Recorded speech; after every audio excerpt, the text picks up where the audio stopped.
From rejected husband to billionaire, the $3 that changed everything. David was born into poverty in a small village.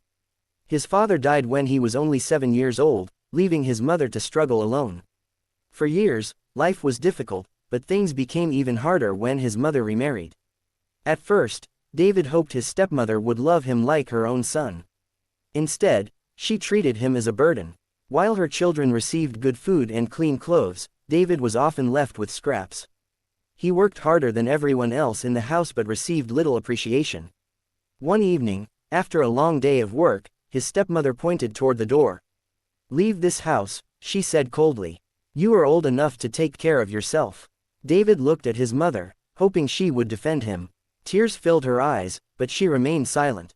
With only a small bag and $3 in his pocket, David walked away into the darkness. He had nowhere to go.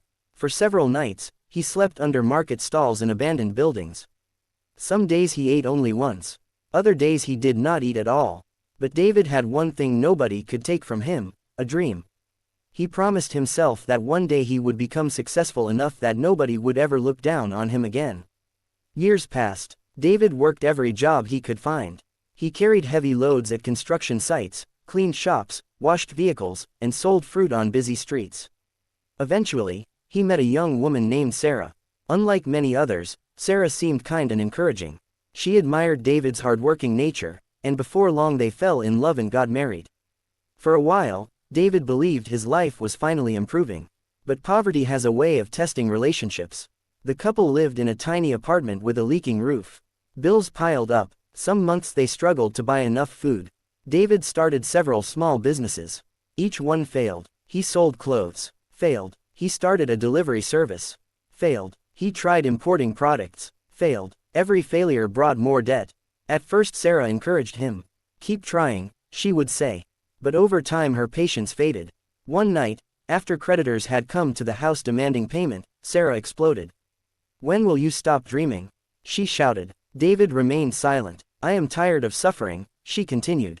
"Every year you promise things will get better. Every year we become poorer."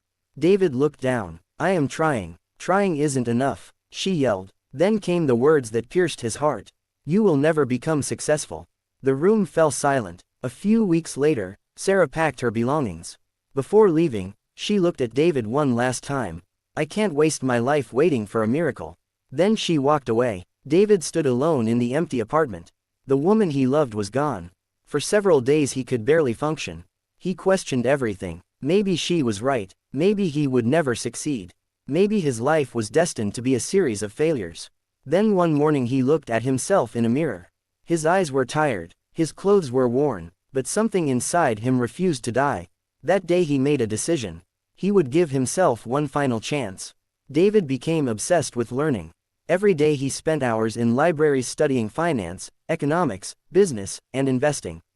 He read biographies of successful investors. He studied stock market charts. He analyzed company reports. While others slept, David stayed awake reading. While others spent money on entertainment, David spent money on books. His friends thought he was crazy. But David kept learning. Eventually he invested his remaining savings in a few carefully researched stocks. The gains were small. Very small. But unlike before, he had a strategy. Instead of chasing quick riches, he focused on long-term growth. Months turned into years. His investments began growing steadily. Instead of chasing quick riches, he focused on long-term growth. Months turned into years. His investments began growing steadily. $100 became $500. $500 became $5,000. $5,000 became $50,000. Soon David was managing investments for other people. Then he launched an investment company. The company grew rapidly. He expanded into real estate. Then technology. Then renewable energy. Each business became more successful than the last. The same people who once laughed at him now wanted his advice. News channels started interviewing him. Magazines featured his story. Investors lined up to work with him. 20 years after being abandoned with almost nothing, David became a billionaire. His name appeared on lists of the world's wealthiest entrepreneurs. One afternoon, while attending a major business conference, David noticed a familiar face in the crowd. It was Sarah. Time had changed both of them. She looked nervous. After the event ended, she approached him. "David." He turned around. For a moment neither spoke. Then Sarah smiled weakly. "You've done very well. Thank you," David replied politely. Tears began forming in her eyes. "I was wrong." David said nothing. "I didn't believe in you when I should have." Her voice trembled. "I left when things were hardest." David listened quietly. Sarah lowered her head. "There hasn't been a single year that I haven't regretted it."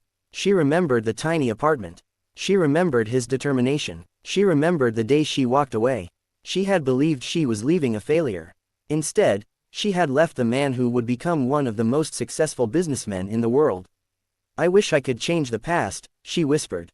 David looked at her with kindness. "The past cannot be changed." A tear rolled down her cheek.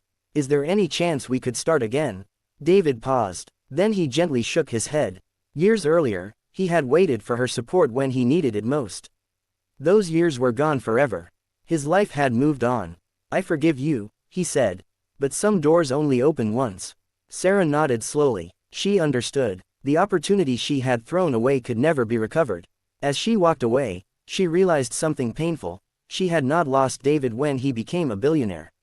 She had lost him the day she stopped believing in him. David watched her disappear into the crowd. Then he turned and walked toward the future he had built through perseverance, discipline, and faith.